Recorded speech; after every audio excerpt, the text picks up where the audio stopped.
Michelle Boyer with more on the campaign trail, including an interesting message sent out on Twitter not long ago from former President Barack Obama. Michelle.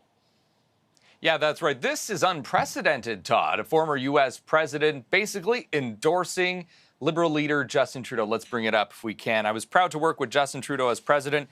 He's a hardworking, effective leader who takes on big issues like climate change. The world needs his progressive leadership now, and I hope our neighbors to the north support him for another term. So it turns out that the bromance between the two continues, even though Barack Obama no longer the U.S. president. Now, there were a lot of questions as to whether or not this is foreign interference in a Canadian election. We reached out to Elections Canada to answer the question. The answer is no.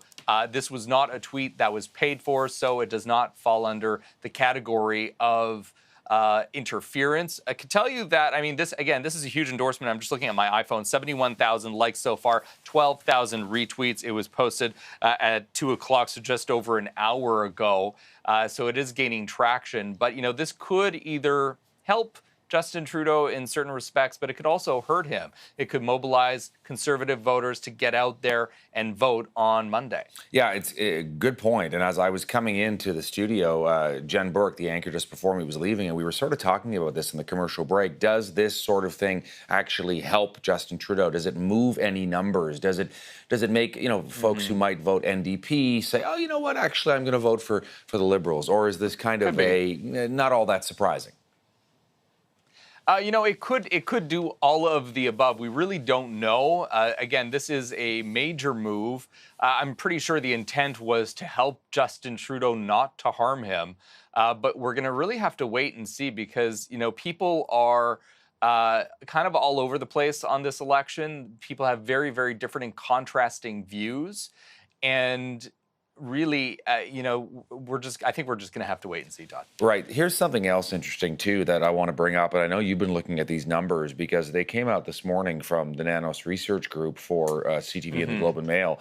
And I want to start, if we can, with 416, of course, the area code in and around Toronto. Not surprising, but it shows where things were, bottom line, about a month ago or so and where they are now. So big surge for the Liberals. The Conservatives are down. The NDP also down. But here's where things get more interesting. The so-called 905, which is, you know, suburbs outside of Toronto as you get to sort of the greater Toronto area. Now, this is interesting because the Liberals are up and the Conservatives are down by close to 9 points over the last month or so.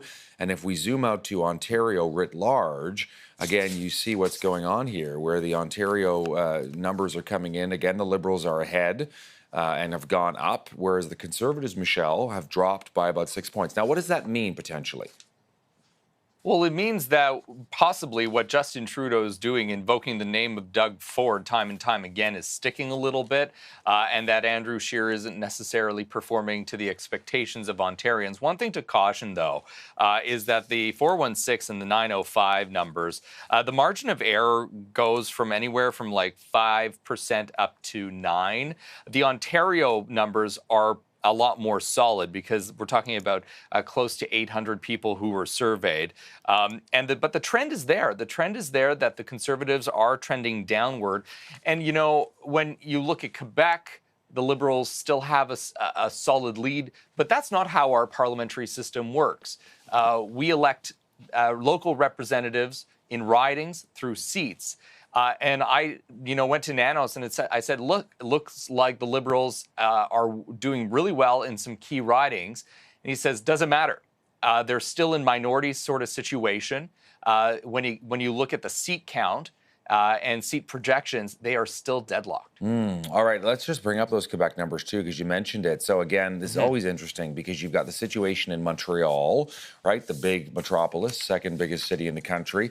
It does tend to trend heavily Liberal with a smattering of NDP support.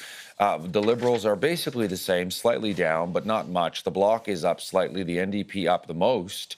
But then when you zoom out to the rest of Quebec, a different story. Liberals, again, still in the lead, but the Bloc has surged, we see there as well. And this Quebec-wide ballot, Michelle, the Conservatives are actually in fourth place.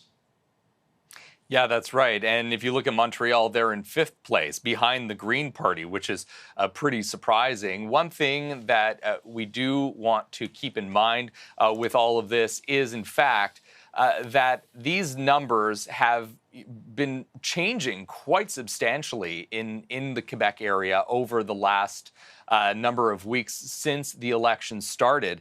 And the biggest threat for Justin Trudeau and a majority has to do with the Bloc Québécois. They are doing very, very well provincially, and because there are so many seats in the province of Quebec, they are jeopardizing Trudeau's chance at a majority government. And that's why Justin Trudeau is coming out today and saying, listen, you have the progressive vote, and then you have the conservative vote. And who do you think is likely going to get elected? And who do you want to get elected? And he's really sending a message to those people who are Bloc supporters, who are Green supporters, and who are NDP supporters, because they're on the same side of the spectrum. And the message that he's sending out, and it's almost, I'd say, borderline fear-mongering, is if you vote for any of the other progressive parties, you give a greater chance to the Conservatives of winning here. CTV's Michelle Boyer in Ottawa. Thanks, Michelle.